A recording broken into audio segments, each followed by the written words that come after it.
What makes great nurses great? I want to hear the answer, like you answer for me. So you gotta breathe, breathe, breathe, breathe. Let it go and let it be. Good morning. Hey guys. It's early morning for some of you, but maybe evening for some of you. We're sitting in the airport and it's quiet, so we thought, send us your questions. We'll do a Q&A. Why are you in the airport? Great question. We're gonna fly. That's kind of obvious. The next question, where are you flying to? We are on our way to Chicago. We're really excited about it.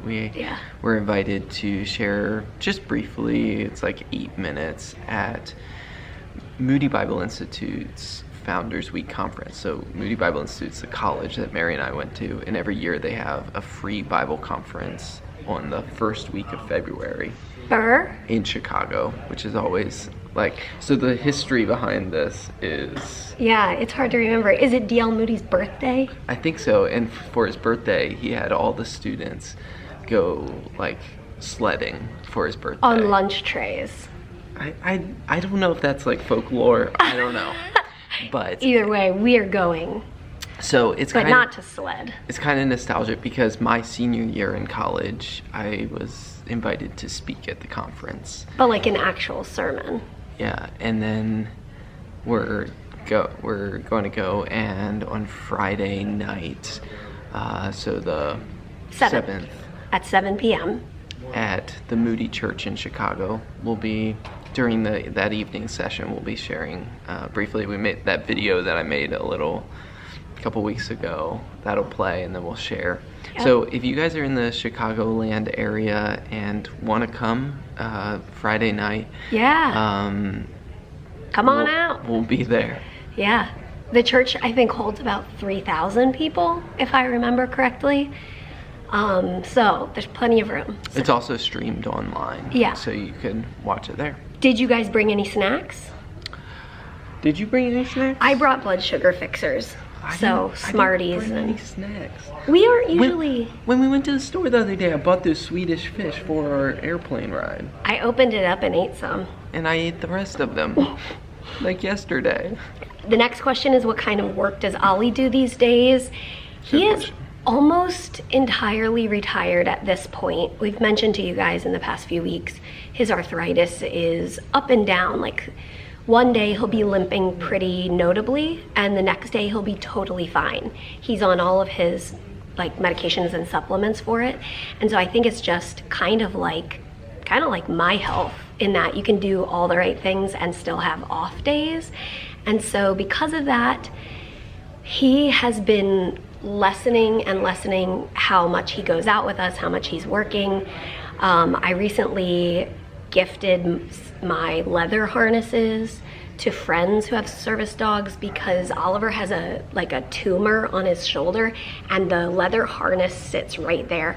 And so between his arthritis and that tumor, he's pretty much done mobility work. And that was another question, did Ollie come with you on this trip? Because of those reasons, he didn't come with us this time. It's not the first trip he hasn't come on. He didn't come with us to Florida when Peter and I just went for a little vacation, but this is the first trip he hasn't come on because of his health. And so it felt a little bit sad this morning, but also my health is stable. And I remember last time we were in Chicago last November, Peter dropped me and Ollie off, and I remember that connection between Ollie and I. He was wearing his brown leather harness, which gave me incredible support, and I wasn't nervous to get in a hard coughing fit on the street of Chicago. I was like, Oliver's walking next to me, we got this. We walked to a coffee shop and sat and waited for Peter. But all of that to say, my health is stable right now, and I'm grateful for that. So this timing for Oliver to stay home and rest, and for Peter and I to go, it's good timing. Folks, a couple of announcements here in the gate area. This flight to Chicago is not totally full. It looks like we're going to have about 30 some odd open seats, maybe 25 to 30 open seats. What is your favorite thing about each other? She makes me laugh. I love your heart for people, your compassion, and your care. The thing I fell in love with about Mary was, I said you make me laugh, but it's her joy. That in all circumstances, she's just got this rock solid joy. There ain't nothing gonna steal my joy. Have you liked living in North Carolina, and have you considered taking any trips around the state, places like Boone, Asheville, and the mountains? We love North Carolina so far. We've been here 4 months, and we love it. Yeah, it feels like home. Yeah, which I think is funny because everywhere we've lived, we've said that. Mm-hmm. And I think that that's just part of who we are. Is like, we know that life is like an ever revolving door, and like, you never know what's going to happen tomorrow. You never know where you're going to be living tomorrow. And so just really embrace where you're at. But that being said, we really do love North Carolina. Yeah. So we have driven through Asheville, and we'd love to visit someday, not just drive through. Yeah, we'd love to go to the mountains. We'd love to go to the coast. When we went to Tennessee, we like drove all the way through the state, and it's beautiful. And so I think there's a lot of places we'd love to go explore, but we really love, I think one of the next questions was about Durham. Yeah. And what do we like about Durham? And we really love the city of Durham. It's kind of like an up and coming city, and there's a lot of like new, I think I read this article that there were like something like 60 new restaurants in Durham last year. Wow. In 2019. That's a lot. Like, it's just like, that's the kind of, it's up and coming, and so we really enjoy it's a cool area with Raleigh, Durham, Cary, Chapel Hill. The triangle. Mm-hmm. What is your favorite quality in a nurse? What makes great nurses great? I want to hear the answer, like you answer for me. I think, what would I say? So I think my perspective comes from with a cystic fibrosis patient, and in like someone who, I think some of the greatest nurses are the ones that acknowledge that Mary might know, like Mary's the expert on her healthcare in some ways, like not necessarily in dosing of medication. Yeah. But in terms of, Mary's been taking care of her body for 30 years, and so she knows her body best. And so a nurse who comes alongside of her and like to care for her and says and approaches it as a team. Yeah. I think that's an answer that's unique to kind of a cystic fibrosis or a chronic illness patient. But like somebody who understands their body. Yeah. What would you say? That. Yeah. I think part of what that is across the board is that characteristic of like empathy and like caring for the whole of the patient rather than just doing the job of the medical responsibilities. Mm-hmm.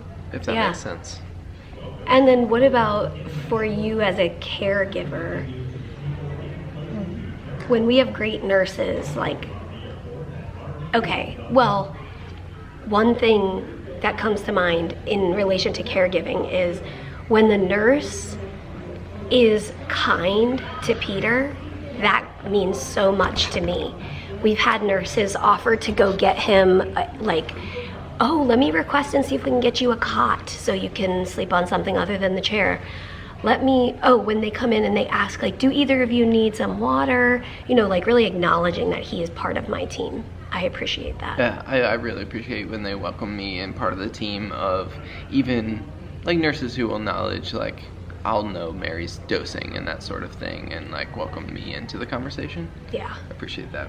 For sure. I've never had many medical tests or hospital stays, but recently I've had a medical issue and I have to go to the hospital, and I'm scared, if I'm being honest. Do you have any advice for nerves? The nerves are real, man. Nervous belly, clinic jitters. I think acknowledging that is totally fine, and recognizing that you're feeling uneasy about it, and then choosing what you do want to focus on. So for me, that's blasting like worship music in the car and like centering my mind on what I know is true. I don't know how this test is gonna go. I don't know if they're gonna get the IV on the first time. I don't know if the doctor is gonna be mean or nice to me. I don't know a lot, but I do know some things. And so I want to zoom in on what I do know and remind myself of that truth. And sometimes that's like a pump up song, like a You Got This type song, and sometimes that's like just a quiet center myself song. That's my biggest recommendation. And music. I know that you also, Mary always has a note on her phone that she types out the questions that she has for the doctor. And that's a like process that she goes through kind of in the days leading up to an appointment, which helps her feel more ready. Because like I know for a lot of patients, part of the anxiety about appointments is, am I going to forget something? And is the doctor going to get the whole picture? And so Mary will just write down all the things that she wants to address in that meeting. Yeah. And it's usually like we have the meeting with the doctor and then Mary's like, wait, let me get out my phone. And she like pulls open the note. They always say, do you have any more questions? I said, yes, I do actually. So I hope that you guys enjoyed hanging out with us at the airport. We didn't plan this, but we were like, it's empty in here. Although it's not so empty and somebody's staring at us. It was empty and quiet and we're early, so here we are. Thanks for hanging out with us. And as always, we'll see you tomorrow. Good night.